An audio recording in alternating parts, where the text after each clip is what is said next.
Assalamualaikum warahmatullahi wabarakatuh. Alhamdulillahi rabbil alamin. Subhanallahi walhamdulillahi wa la ilaha illallah wallahu akbar. Ikhwan akhwat yang dimuliakan Allah subhanahu wa ta'ala, pada sore ini kita melanjutkan kajian kita bedah buku kitab Riyadhus Shalihin pada bab keutamaan zuhud di dunia. Memulai pembahasan ini, saya ingin berpesan dan memotivasi para aktivis dakwah, terlebih mereka yang berkecimpung di dunia bisnis, di dunia entrepreneur. Tidak bisa dipungkiri, salah satu di antara yang akan menjadi sebab kemenangan bagi dakwah yang rahmatan lil alamin ini adalah tumbuh suburnya para pebisnis. Sehingga semakin banyaknya orang-orang bertakwa, semakin banyaknya kader yang menggeluti dunia bisnis, dan kemudian bisnis dagang mereka semakin maju pesat, maka saya yakin seyakin-yakinnya pada waktu yang sama, dakwah ini pun juga akan semakin besar. Walaupun kita tidak pernah menemukan bahwa tolak ukur kemenangan dakwah ini terletak pada harta. Sehingga kita juga bisa melihat dari kehidupan Rasulullah SAW dan para sahabatnya radhiyallahu anhum, mereka tidak pernah menjadikan kemenangan mereka, motivasi perjuangan mereka sebab karena harta mereka yang banyak. Tapi kita juga bisa melihat satu realitas sejarah bagaimana para agniya, bagaimana orang-orang tajir di kalangan para sahabat itu adalah orang-orang yang menggunakan harta-harta mereka, kekayaan-kekayaan mereka untuk menopang bagi kemenangan dakwah yang mereka perjuangkan. Tapi bagaimana mereka bisa menjadi orang-orang yang harta mereka banyak, namun harta yang banyak itu mereka gunakan untuk sebesar-besarnya adalah untuk memenangkan dakwah yang mereka perjuangkan. Maka tidak menjadi heran jikalau Allah Subhanahu wa taala pun menyanjung mereka dengan firman Allah, was-sabiqunal awwaluna minal muhajirin wal ansar walladzina tabauhum bi ihsanin radhiyallahu anhum wa radu'an. Allah ridha kepada para sahabat. Jadi di antara yang membuat mereka diridhoi oleh Allah Subhanahu wa taala adalah salah satunya adalah mereka hebat untuk mengejar dunia. Tapi mereka lebih hebat lagi ketika dunia ini tidak dipoleskan untuk menjadi gaya hidup mereka. Yang perlu dicatat ikhwan akhwat fillah sekalian, mereka bukan dari pejabat, dari jabatannya. Kaya mereka bukan dari panglima perangnya. Kaya mereka bukan dari gubernurnya. Kaya mereka bukan dari Amirul Mukmininnya. Tapi kaya-kayanya para sahabat dari bisnis yang mereka bangun menjadi begitu besar, begitu hebat. Tapi lebih hebat lagi ketika kemudian kekayaan yang ada pada mereka itu tidak kemudian kekayaan yang dipoles dengan gaya hidup mereka menjadi kemudian parlente. Kita tidak menemukan sahabat mulia, terlebih para as-sabiqunal awwalun itu adalah orang-orang yang kemudian memoleskan harta itu dengan penampilan pakaian mereka yang sangat mahal, tidak. Bahkan justru kita menemukan bagaimana kehidupan para sahabat sederhana dalam berpakaian. Walaupun juga telah tidak pakaian para sahabat itu kumal dan kumuh, tidak. Pakaian mereka tetap bersih, wangi.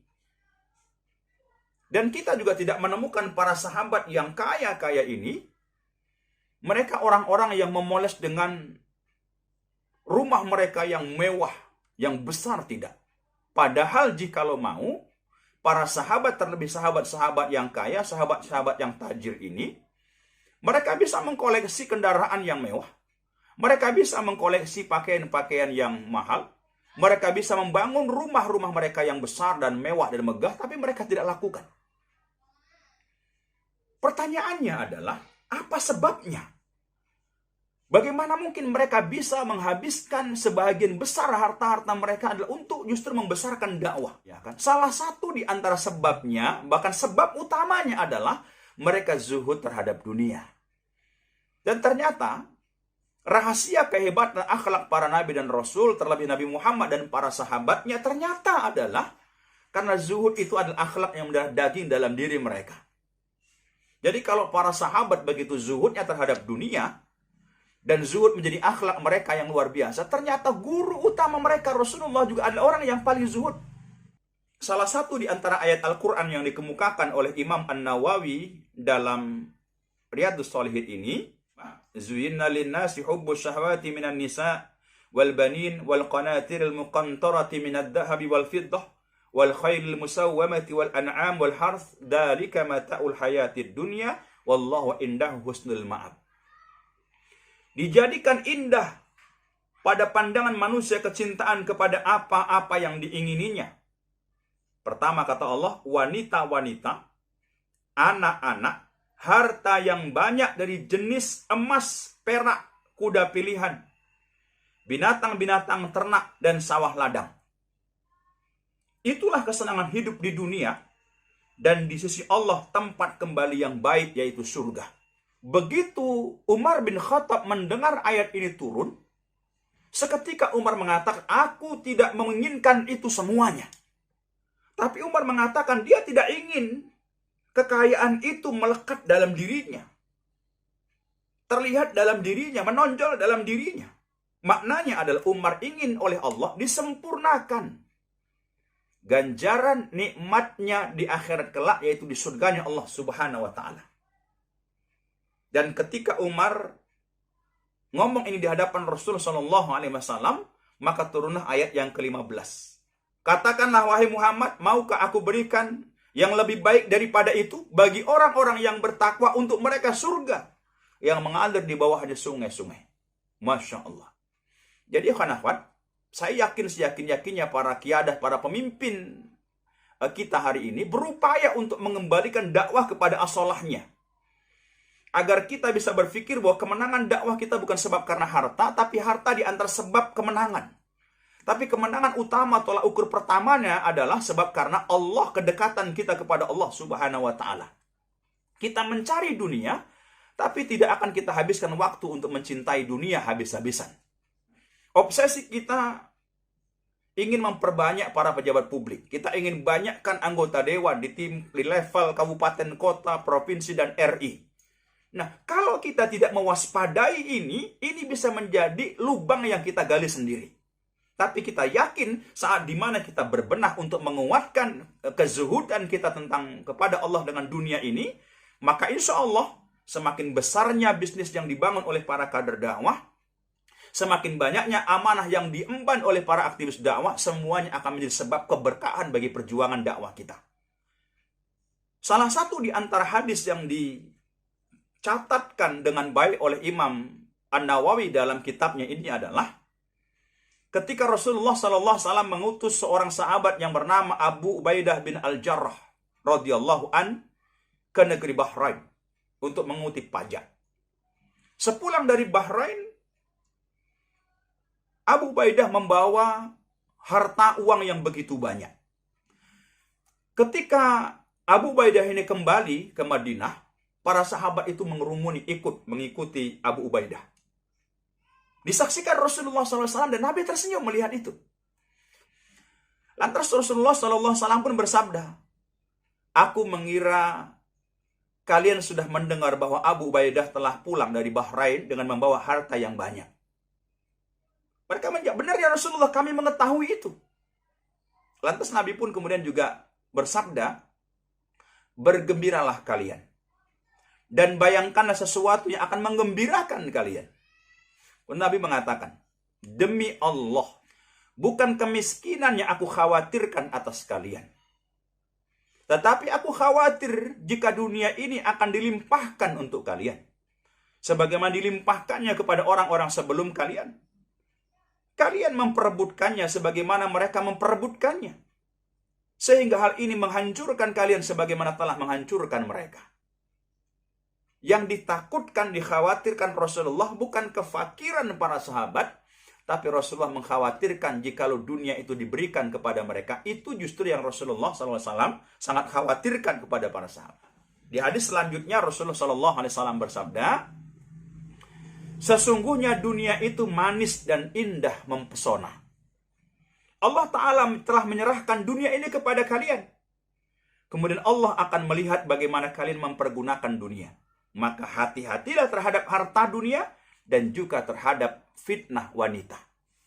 Jadi kata Rasulullah, dunia memang diciptakan untuk manusia. Tapi ingat, manusia tidak diciptakan untuk dunia, maka kata Rasul, Allah akan lihat bagaimana kalian mempergunakan dunia. Jadi akhwat, jangan sampai bisnis kita, jabatan-jabatan kita, yang dengan itu kita mudah mendapatkan harta dunia, membuat semakin kita jauh dari Allah. Malah na'udzubillah min dzalik, harta yang didapatkan justru menjadi sebab kehancuran bagi dakwah ini. Jadi kita berupaya sebesar-besarnya kenikmatan dunia ini kita gunakan, baik yang berbisnis, terlebih yang para pejabatnya, digunakan sebesar-besarnya untuk akhirat kita, untuk memenangkan dakwah kita ini. Di hadis yang ke-464 di kitab Riyadhus Shalihin ini disebutkan, pada hari kiamat nanti Allah Subhanahu wa Ta'ala akan menghadirkan orang yang paling miskin. Namun kemiskinan dan kefakirannya tidak membuat dia terhalang untuk dekat dengan Allah. Dan orang fakir dan paling miskin, paling susah menderita ini, paling miskin ini, dimasukkan Allah ke dalam surga.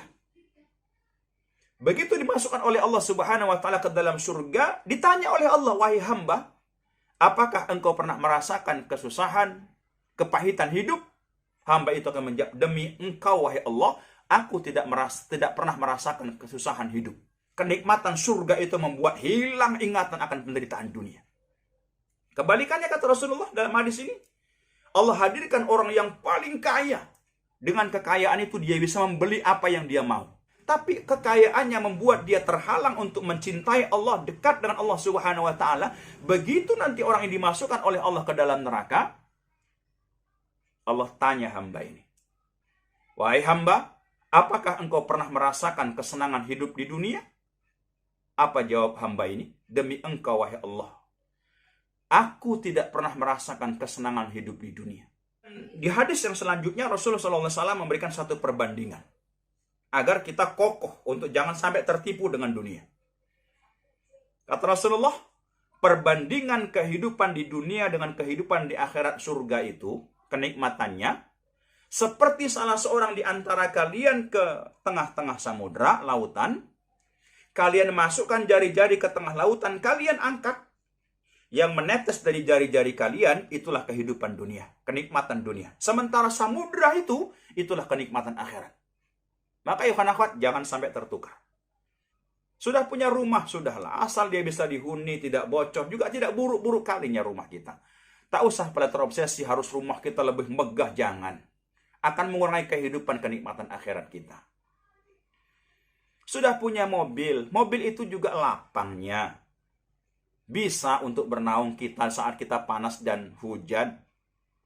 Hanya mungkin tak mewah, hanya mungkin tak mahal, hanya mungkin tak garang dipandang oleh orang. Tak usah diperturutkan syahwat, karena akan mengurangi nikmat akhirat. Dan terlebih kita hidup di tengah-tengah masyarakat yang 70-80% adalah orang-orang miskin. Maka sangat, sahabat emang luar biasa ya. Orang-orang miskin di kalangan para sahabat itu tidak minder, tidak galau, tidak stres. Enjoy saja. Mengapa? Orang-orang kayanya ngerti diri. Mereka tidak ingin penampilan mereka, kendaraan mereka, baju mereka, rumah mereka membuat jarak dengan orang-orang fakir miskin. Bahkan bukankah Rasulullah mengatakan nanti aku di surga ingin hidup dengan orang miskin. Abdurrahman bin Auf, Utsman bin Affan orang kaya. Apakah Utsman bin Affan, Abdurrahman bin Auf nggak akan dekat dengan Nabi? Dekat. Tapi orang kaya hidupnya sederhana. Hidup kekayaan itu tak dipoleskan dengan penampilan dirinya.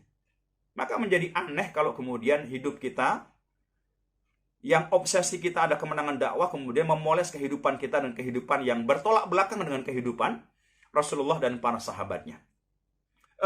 Hadis yang terakhir ingin saya sampaikan di kesempatan ini adalah, kata Rasulullah dalam hadisnya, dalam kitab Riyadhus Shalihin, seandainya saya memiliki emas sebesar gunung Uhud, saya senang sekali kalau harta itu hanya berada di tanganku 3 hari saja.